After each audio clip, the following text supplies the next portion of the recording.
എല്ലാവർക്കും നമസ്കാരം. ടൂസ് അക്കാഡമിയുടെ പുതിയൊരു വീഡിയോയിലേക്ക് സ്വാഗതം. ടൂസ് അക്കാഡമി ഇപ്പം എല്ലാവർക്കും തന്നെ പരിചിതമാണ്. Set, net, LPSA, UPSA, KTET, HSA, HSST മുതലായ എക്സാമുകളുടെ കോച്ചിങ് ആണ് അക്കാഡമി നടത്തി വരുന്നതെന്ന് എല്ലാവർക്കും അറിയാം. അപ്പം കുറേ സബ്ജക്ട്സിൻ്റെ HSST നോട്ടിഫിക്കേഷൻസ് ഓൾറെഡി വന്നു കഴിഞ്ഞു. അതിൽ പലതിൻ്റെയും എക്സാംസ് കഴിഞ്ഞു. അതിൽ കഴിഞ്ഞ എക്സാമുകൾക്കൊക്കെ തന്നെ നല്ല വിജയം കൈവരിക്കുവാൻ അക്കാഡമിയിലെ സ്റ്റുഡൻസിന് കഴിഞ്ഞിട്ടുണ്ട്. അത് സ്ക്രീനിൽ കാണുന്ന പോസ്റ്റുകൾ കണ്ടാൽ നിങ്ങൾക്ക് തന്നെ മനസ്സിലാകും. അപ്പം ഇതുവരെയും നോട്ടിഫിക്കേഷൻ പോലും വരാത്ത ഒരു സബ്ജക്റ്റാണ് കൊമേഴ്സ് HSST ജൂനിയർ. അതിൻ്റെ നോട്ടിഫിക്കേഷൻ ഇതുവരെ വന്നിട്ടില്ല.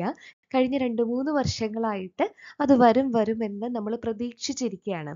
അപ്പം അതിനെ സംബന്ധിച്ചുള്ള കുറച്ച് കാര്യങ്ങളാണ് ഈ വീഡിയോയിലൂടെ ഞാൻ പറയാനായിട്ട് ഉദ്ദേശിക്കുന്നത്. ഒരുപാട് പേര് ഈ HSST കൊമേഴ്സിൻ്റെ നോട്ടിഫിക്കേഷൻ വരുന്നത് പ്രതീക്ഷിച്ച് കാത്ത് ആഗ്രഹിച്ചിരിക്കുന്നവരുണ്ടാകും. പക്ഷെ പല കാരണങ്ങളാൽ കുറച്ചും കൂടി കഴിഞ്ഞ് വന്നാൽ മതി എന്ന് ആഗ്രഹിച്ചിരിക്കുന്നവരും ഉണ്ടാകും അല്ലേ? ചിലപ്പം സെറ്റ് നേടിയെടുക്കാൻ നമുക്ക് ഇതുവരെ കഴിഞ്ഞിട്ടുണ്ടാവില്ല, അല്ലെങ്കിൽ BEd ചെയ്തുകൊണ്ടിരിക്കുന്നവരായിരിക്കും. അപ്പം ഇതൊക്കെ ഒന്ന് കംപ്ലീറ്റ് ആയിട്ട് വന്നാൽ മതി എന്ന് ആഗ്രഹിക്കുന്നവരും ഉണ്ടാവും. അപ്പം എന്തായാലും എല്ലാവരുടെയും ശ്രദ്ധയ്ക്ക് നമുക്ക് എത്രയും പെട്ടെന്ന് തന്നെ HSST കൊമേഴ്സിൻ്റെ നോട്ടിഫിക്കേഷൻ പ്രതീക്ഷിക്കാവുന്നതാണ്. അതായത് ഈ വർഷം അവസാനം അല്ലെങ്കിൽ അടുത്ത വർഷം ആദ്യം, ഇതിനപ്പുറത്തോട്ട് എന്തായാലും പോകില്ല. അപ്പം ഈ ഒരു സമയത്തിനുള്ളിൽ തന്നെ HSST കൊമേഴ്സ് ജൂനിയർ നോട്ടിഫിക്കേഷൻ വരുമെന്നുള്ള കാര്യത്തിൽ സംശയമൊന്നുമില്ല. അപ്പം ഈ ഒരു സാഹചര്യത്തിൽ അതിനെ സംബന്ധിക്കുന്നതായിട്ടുള്ള കുറച്ച് വിവരങ്ങളാണ് ഈ വീഡിയോയിലൂടെ ടൂസ് അക്കാഡമി നിങ്ങൾക്ക് വേണ്ടിയിട്ട് പകർന്നു നൽകുന്നത്. HSST കൊമേഴ്സ് ജൂനിയർ എക്സാമിനേഷൻ എന്ന് പറയുന്നത് ഹയർ സെക്കൻഡറി സ്കൂൾ തലത്തിലേക്കുള്ള ടീച്ചിങ് ജോബിന് വേണ്ടിയിട്ട് ഉള്ള PSC എക്സാം ആണ്. നമ്മളുടെ സാധാരണ നമ്മൾ PSCക്കൊക്കെ രജിസ്റ്റർ ചെയ്യുന്നത് പോലെ തന്നെ PSC തുളസിയുടെ സൈറ്റിൽ കൂടിയാണ് നമ്മൾ ഇതിന് വേണ്ടിയിട്ട് രജിസ്റ്റർ ചെയ്യേണ്ടത്. വളരെ നല്ല ഒരു സാലറി പാക്കേജ് തരുന്ന ഒരു പ്രൊഫഷനാണിത്.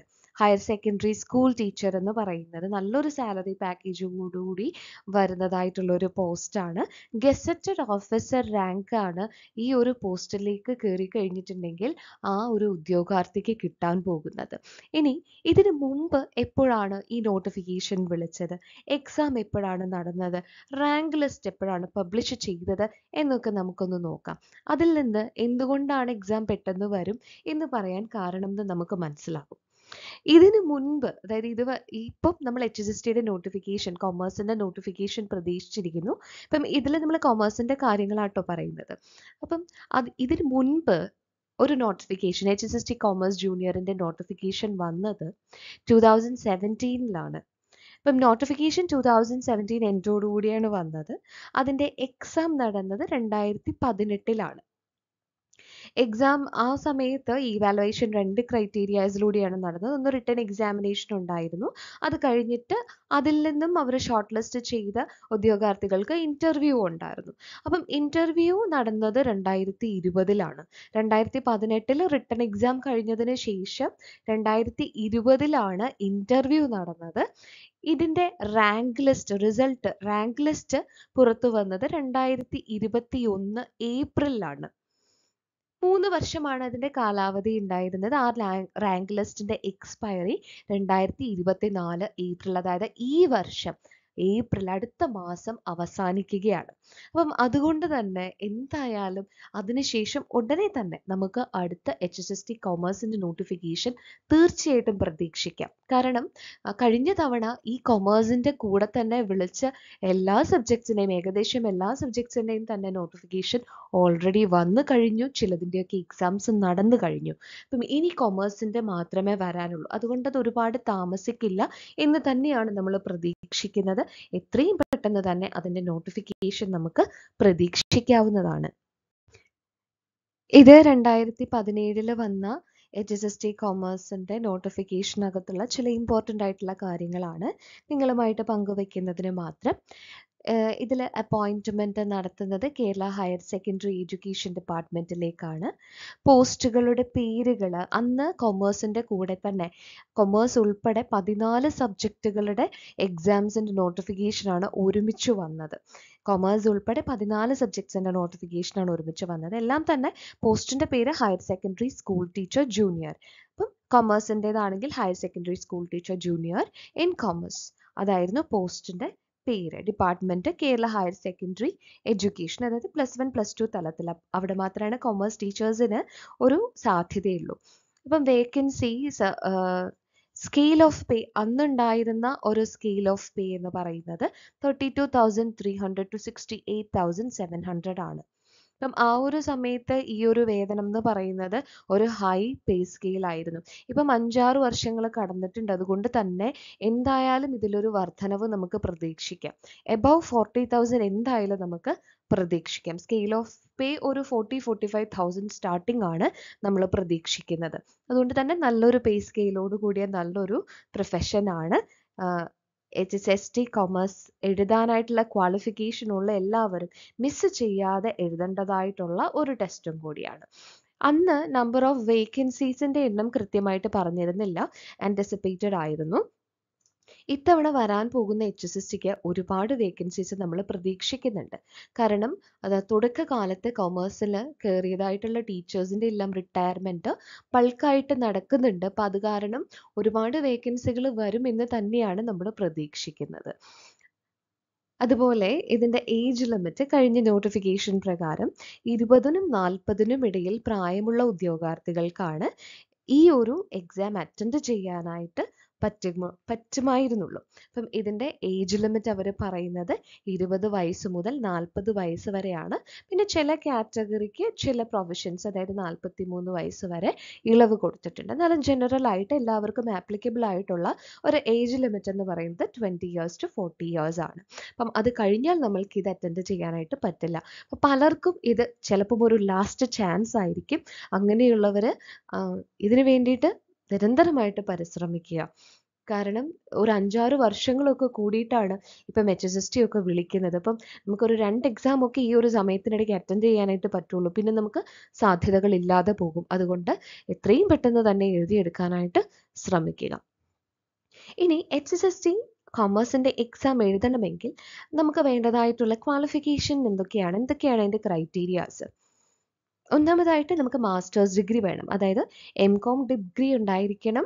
ഇപ്പോൾ +1 +2 തലത്തിലേക്ക് അത് ഏതൊരു സബ്ജക്റ്റ് ആണെങ്കിലും പഠിപ്പിക്കണം എന്നുണ്ടെങ്കിൽ മാസ്റ്റേഴ്സ് ഡിഗ്രി വേണമെന്ന് നമുക്കറിയാം. അപ്പോൾ കൊമേഴ്സുകാരെ സംബന്ധിച്ചിടത്തോളം MCOM ഡിഗ്രി മസ്റ്റാണ്, with not less than 50% of mark.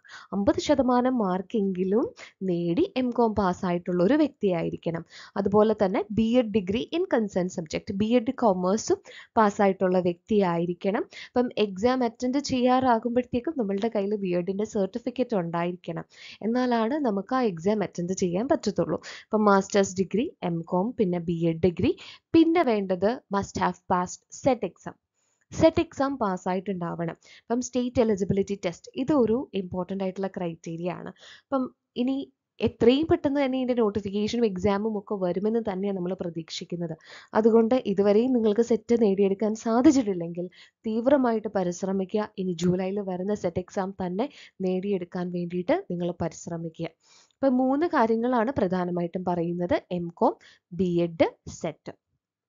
ഇനി സെറ്റ് എക്സാം ഇല്ലാന്നുണ്ടെങ്കിൽ, അതായത് net, JRF, PhD, MPhil, MEd ഉള്ള ഉദ്യോഗാർത്ഥികൾക്ക് സെറ്റ് ഇല്ലെങ്കിൽ പോലും ഈ HSST കൊമേഴ്സിൻ്റെ എക്സാം അറ്റൻഡ് ചെയ്യാൻ പറ്റും. സെറ്റിന് പകരം ഈ പറയുന്ന ക്വാളിഫിക്കേഷൻസ് ഒക്കെ മതി.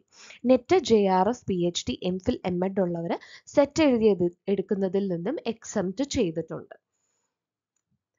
ഇനി validity of the rank list, അത് ആ നോട്ടിഫിക്കേഷനിൽ തന്നെ പറഞ്ഞിട്ടുള്ള കാര്യമായിരുന്നു. അതായത് റാങ്ക് ലിസ്റ്റിൻ്റെ വാലിഡിറ്റി എത്ര കാലമുണ്ട്, അതിൻ്റെ കാലാവധി എത്രയാണെന്നുള്ളത് ആ നോട്ടിഫിക്കേഷനിൽ തന്നെ പറഞ്ഞിട്ടുണ്ടായിരുന്നു. The list of selected candidates shall remain in force for a minimum period of 1 year. അപ്പം ഈ ലിസ്റ്റ് മിനിമം 1 year എങ്കിലും ഇതിന് വാലിഡിറ്റി ഉണ്ടായിരിക്കും. ഇനി അതിനൊരു കണ്ടീഷൻ ഉണ്ട്: provided that the set list will continue to be in force till the publication of a new list after the expiry of the minimum period of 1 year or till the expiry of 3 years, whichever is earlier. അതായത് നമുക്ക് already ഒരു list publish ചെയ്തിട്ടുണ്ടെങ്കിൽ minimum 1 year എങ്കിലും അതിന് validity ഉണ്ടാവും. ഈ 1 year കഴിഞ്ഞിട്ട് ഇപ്പം ഏതെങ്കിലും ഒരു പുതിയ ലിസ്റ്റ് ആ ഒരു പോസ്റ്റിലേക്ക് പുതിയൊരു ലിസ്റ്റ് പബ്ലിഷ് ചെയ്യുന്നുണ്ടെങ്കിൽ ആ ലിസ്റ്റ് പബ്ലിഷ് ചെയ്യുന്നത് വരെയോ അല്ലെങ്കിൽ ഈ ആദ്യത്തെ ലിസ്റ്റ് പബ്ലിഷ് ചെയ്ത് 3 വർഷം കഴിയുന്നത് വരെയോ ഇതിലേതാണോ ആദ്യം സംഭവിക്കുന്നത് അതുവരെ ആയിരിക്കും റാങ്ക് ലിസ്റ്റിന്റെ വാലിഡിറ്റി എന്ന് പറയുന്നത്. ഇപ്പം നമ്മളുടെ ഓൾറെഡി ഈ ഒരു എക്സാമിന്റെ റാങ്ക് ലിസ്റ്റ് പബ്ലിഷ് ചെയ്തിട്ടതിന് ശേഷം വേറെ ഈ ഒരു പോസ്റ്റിലേക്ക് പുതിയ റാങ്ക് ലിസ്റ്റുകൾ ഒന്നും തന്നെ പബ്ലിഷ് ചെയ്തിട്ടില്ല. അതുകൊണ്ട് തന്നെ ആ റാങ്ക് ലിസ്റ്റ് പബ്ലിഷ് ചെയ്ത് 3 വർഷം വരെയാണ് അതിന്റെ കാലാവധി എന്ന് പറയുന്നത്. അത് ഈ ഏപ്രിൽ കൊണ്ട് തീരുകയാണ്. കഴിഞ്ഞ സെറ്റ് എക്സാമിന് 2 എവാലുവേഷൻ സ്റ്റേജസ് ആയിരുന്നു ഉണ്ടായിരുന്നതെന്ന് ഞാൻ പറഞ്ഞു. ഒരു എക്സാം ഉണ്ടായിരുന്നു, MCQ എക്സാം ഉണ്ടായിരുന്നു, അതുപോലെ ഒരു ഇൻ്റർവ്യൂ ഉണ്ടായിരുന്നു. അപ്പം എക്സാമിൻ്റെ ബേസിസിൽ സെലക്ട് ചെയ്യപ്പെട്ടതായിട്ടുള്ള കാൻഡിഡേറ്റ്സിന് ഇൻ്റർവ്യൂ ഉണ്ടായിരുന്നു. അതിൻ്റെയും ബേസിസിലാണ് റാങ്ക് ലിസ്റ്റ് അവർ പബ്ലിഷ് ചെയ്തത്. അപ്പം എക്സാം എന്ന് പറയുമ്പം അത് 100 MCQ ക്വസ്റ്റ്യൻസ് അടങ്ങിയ 100 മാർക്സിൻ്റെ ഒരു എക്സാം ആയിരുന്നു വിത്ത് നെഗറ്റീവ് മാർക്സ്. റോങ് ആയിട്ടുള്ള റെസ്പോൺസാണ് കൊടുക്കുന്നതെങ്കിൽ അതിന് നെഗറ്റീവ് മാർക്സും ഉണ്ടായിരുന്നു. അപ്പോൾ മൊത്തത്തിൽ 100 ക്വസ്റ്റ്യൻസ് 100 മാർക്സിൻ്റെ MCQ ടെസ്റ്റ് ആയിരുന്നു ആദ്യത്തെ സ്റ്റേജ് എന്ന് പറയുന്നത്. അതിൽ നിന്നും കട്ട് ഓഫിന് മേളിൽ വന്നിട്ടുള്ള കാൻഡിഡേറ്റ്സിന് ഇൻ്റർവ്യൂ ഉണ്ടായിരുന്നു. ഈ രണ്ടെണ്ണത്തിൻ്റെയും ബേസിസിലാണ് റാങ്ക് ലിസ്റ്റ് പബ്ലിഷ് ചെയ്തത്. ഇനി നേരത്തെ നടന്നതായിട്ടുള്ള ക്വസ്റ്റ്യൻ പേപ്പറിലെ ക്വസ്റ്റ്യൻസിൻ്റെ പാറ്റേൺ എങ്ങനെയായിരുന്നു എന്ന് നമുക്കൊന്ന് നോക്കാം. കൊമേഴ്സിൻ്റെ സബ്ജക്റ്റിൽ നിന്ന് 70 ക്വസ്റ്റ്യൻസ് ഉണ്ടായിരുന്നു. സബ്ജക്റ്റ് റിലേറ്റഡ് ആയിട്ട് 70 ക്വസ്റ്റ്യൻസ് ഉണ്ടായിരുന്നു. അതായത് 70 മാർക്സിൻ്റെ ക്വസ്റ്റ്യൻസ് ഉണ്ടായിരുന്നു. പിന്നെ ടീച്ചിങ് ആപ്റ്റിറ്റ്യൂഡിൽ നിന്ന് 5 ക്വസ്റ്റ്യൻസ്, അതായത് 5 മാർക്ക്. റിസർച്ച് ആപ്റ്റിറ്റ്യൂഡിൽ നിന്നും 5 ക്വസ്റ്റ്യൻസ്. പിന്നെ ജനറൽ നോളജ് പാർട്ടിൽ നിന്നും 20 ക്വസ്റ്റ്യൻസ്. അങ്ങനെ മൊത്തത്തിൽ 100 ക്വസ്റ്റ്യൻസ്, 100 മാർക്സിൻ്റെ 100 ക്വസ്റ്റ്യൻസ് ആയിരുന്നു വന്നിരുന്നത്. ഇപ്പം കൊമേഴ്സ് സബ്ജക്റ്റും ജനറൽ ആയിട്ടുള്ള ഏരിയാസും ഇങ്ങനെയാണ് രണ്ടായിട്ട് നമുക്ക് തരംതിരിക്കാൻ പറ്റും. ഇപ്പോൾ ജനറൽ ഏരിയ എന്ന് പറയുമ്പോൾ അതിനകത്ത് ടീച്ചിങ് ആപ്റ്റിറ്റ്യൂഡും റിസർച്ച് ആപ്റ്റിറ്റ്യൂഡും പിന്നെ ജനറൽ നോളജ് ക്വസ്റ്റ്യൻസും ഉണ്ടായിരിക്കും. അപ്പം 70 ക്വസ്റ്റ്യൻസ് കൊമേഴ്സിൽ നിന്ന്, ടീച്ചിങ് ആപ്റ്റിറ്റ്യൂഡിൽ നിന്നും, റിസർച്ച് ആപ്റ്റിറ്റ്യൂഡിൽ നിന്നും മൊത്തത്തിൽ 10 ചോദ്യങ്ങൾ, ജനറൽ നോളജിൽ നിന്ന് 20 ക്വസ്റ്റ്യൻസ്. അങ്ങനെ മൊത്തത്തിൽ 100 ക്വസ്റ്റ്യൻസിൻ്റെ എക്സാം ആയിരുന്നു, 100 മാർക്സിൻ്റെ എക്സാം ആയിരുന്നു. പിന്നെ അതിനെ കട്ട് ഓഫ് ആയിട്ട് പറഞ്ഞിരുന്നത് ജസ്റ്റ് 25 മാർക്സ് ആണ്. അപ്പം അത്രയും ഡിഫിക്കൽട്ട് ആയിരിക്കാം ആ ഒരു ടെസ്റ്റ് എന്ന് വേണം നമുക്ക് അസ്യൂം ചെയ്യാൻ വേണ്ടിയിട്ട്. കട്ട് ഓഫ് പറഞ്ഞിരുന്നത് 25 മാർക്സ് മാത്രമാണ്.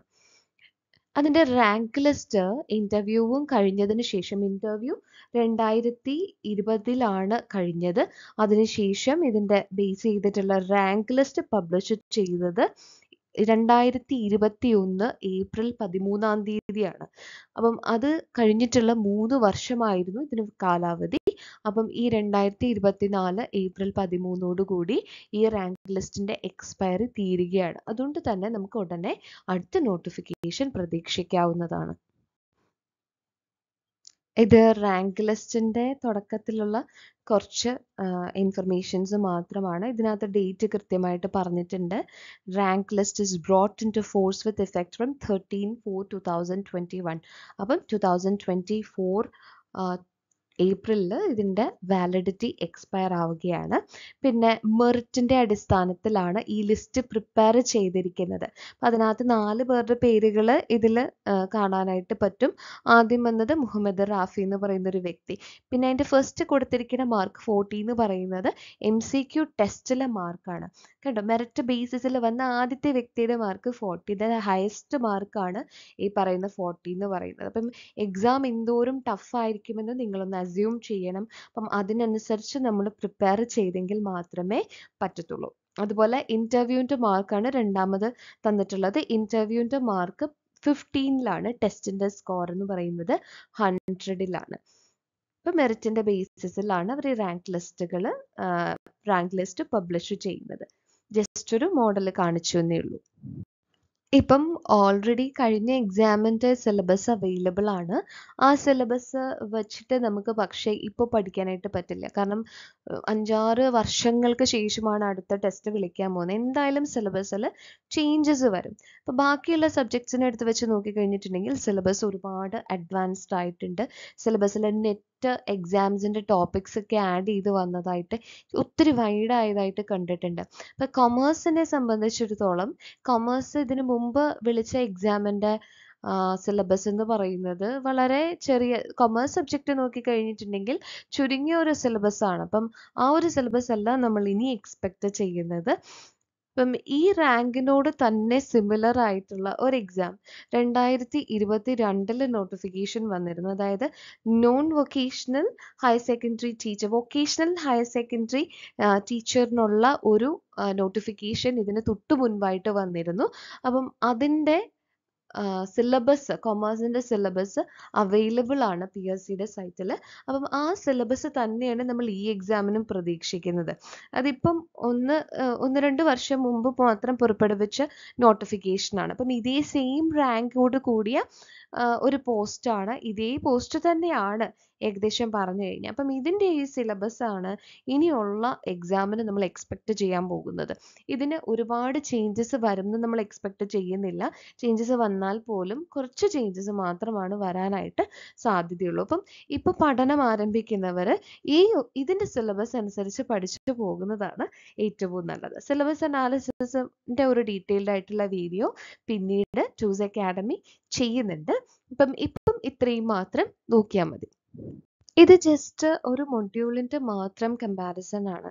അതായത് 2017 നോട്ടിഫിക്കേഷൻ വന്ന HSST കൊമേഴ്സിൻ്റെ എക്സാമിൽ വന്ന സിലബസിൻ്റെ മൊഡ്യൂൾ 5 ആണ് research methodology and quantitative techniques ആദ്യം തന്നിരിക്കുന്നത്. അപ്പം എന്തോരം ഐറ്റംസ് ആണ് അതിൽ വന്നിരിക്കുന്നതെന്ന് കണ്ടാൽ മനസ്സിലാകും. പിന്നീട് ഇതിന് കുറച്ച് നാൾ മുമ്പ് മാത്രം നോട്ടിഫിക്കേഷൻ വന്നതായിട്ടുള്ള വൊക്കേഷണൽ ഹയർ സെക്കൻഡറി ടീച്ചറിനുള്ള കൊമേഴ്സിൻ്റെ നോട്ടിഫിക്കേഷൻ വന്നതിന് ശേഷം അതുമായിട്ട് ബേസ് ചെയ്ത് വന്ന സിലബസിനകത്തുള്ള മൊഡ്യൂൾ 1 ആണ് research methodology and quantitative techniques. അതിൻ്റെ സിലബസ് ഒന്ന് നോക്കിക്കേ, അതിനകത്ത് ഒരുപാട് ടോപ്പിക്സ് അടങ്ങുന്നുണ്ട്. ഇപ്പം മറ്റേതുപോലെയല്ല. ഇപ്പം നമ്മളുടെ പഴയ സിലബസിനേക്കാളും ഒത്തിരി വൈഡാണ് ഇപ്പോൾ പുതിയതായിട്ട് വന്നിട്ടുള്ള സിലബസ്. അതുകൊണ്ട് തന്നെ നമ്മളുടെ പ്രിപ്പറേഷനും അത്രയും നമ്മൾ നന്നായിട്ട് നടത്തേണ്ടതായിട്ടുണ്ട്. അപ്പം ഈ ഒരു വ്യത്യാസം എപ്പോഴും ഓർമ്മയിൽ വയ്ക്കുക. ഇച്ചിരും കൂടി വൈഡറായിട്ട് നമ്മൾ പഠിക്കേണ്ടതിൻ്റെ ആവശ്യകത ഇതിൽ നിന്നും മനസ്സിലാക്കേണ്ടതാണ്. ഇവിടെ ഇൻ എ നട്ട്ഷെൽ എന്തൊക്കെയാണ് നമ്മളുടെ സിലബസിനകത്ത് വരുന്നതെന്ന് നിങ്ങൾക്ക് കാണാൻ പറ്റും. കൊമേഴ്സിൻ്റെ 70 മാർക്സും അതേപോലെ ജനറൽ പേപ്പറിൻ്റെ 30 മാർക്സും ആണുള്ളത്. കൊമേഴ്സിൻ്റെ 70 മാർക്സ് എന്ന് പറയുമ്പോൾ 10 മൊഡ്യൂൾസിൽ നിന്നാണ് വരുന്നത്.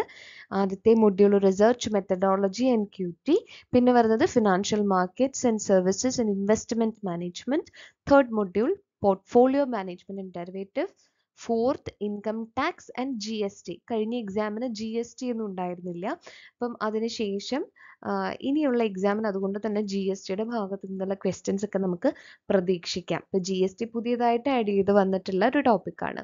പിന്നെ advanced cost and management accounting, 6th corporate financial accounting and reporting, module 7 international business and finance, 8th module management and organizational behavior, 9th module corporate governance and business ethics, 10th module financial management.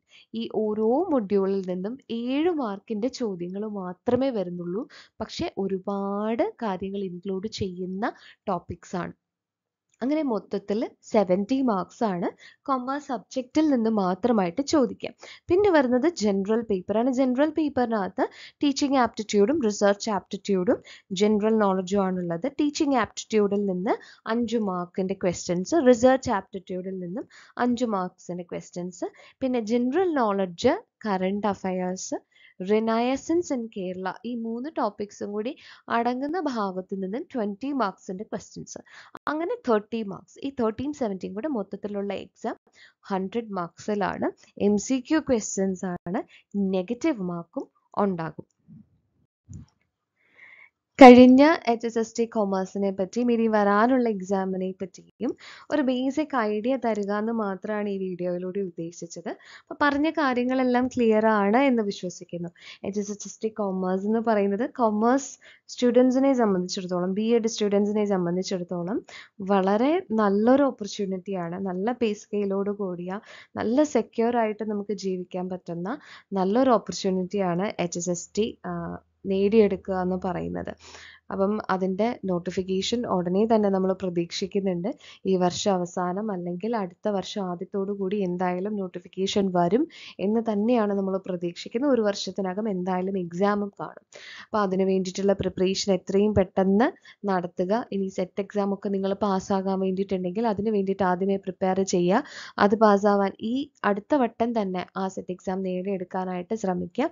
പിന്നെ സിലബസിൽ മാറ്റം വരും. കഴിഞ്ഞ തവണത്തെ syllabus അതേപോലെ എന്തായാലും ചോദിക്കില്ല. കാരണം ഒരുപാട് ചേഞ്ചസ് വന്നിട്ടുണ്ട് നമ്മളുടെ സിലബസിൽ. ഓൾറെഡി ഈ റാങ്കിൽ വന്നതായിട്ടുള്ള തൊട്ട് കഴിഞ്ഞ എക്സാമിന് സിലബസ് നോക്കി കഴിയുമ്പോൾ ഒത്തിരി കാര്യങ്ങൾ ആഡ് ചെയ്ത് വന്നിട്ടുണ്ട്. അപ്പോൾ അതുകൊണ്ട് പഠിക്കുമ്പോൾ ആ സിലബസ് വെച്ച് പഠിക്കാനായിട്ട് തീർച്ചയായിട്ടും ശ്രദ്ധിക്കുക. പിന്നെ അക്കാഡമിയിൽ ഉടനെ തന്നെ കൊമേഴ്സ് സബ്ജക്റ്റിൻ്റെ HSST കോച്ചിങ് ആരംഭിക്കുന്നുണ്ട്. ചേരാൻ താല്പര്യമുള്ളവർ സ്ക്രീനിൽ കാണുന്ന നമ്പറിൽ വിളിച്ച് ഇപ്പോഴേ സീറ്റ് ബുക്ക് ചെയ്തോളൂ കേട്ടോ. അപ്പം നിങ്ങൾ വിളിക്കേണ്ട അല്ലെങ്കിൽ കോൺടാക്റ്റ് ചെയ്യേണ്ടതായിട്ടുള്ള നമ്പർ 7510155485. മറ്റ് ഇൻഫോർമേറ്റീവ് വീഡിയോസുമായിട്ട് വീണ്ടും കാണാം. Till then bye.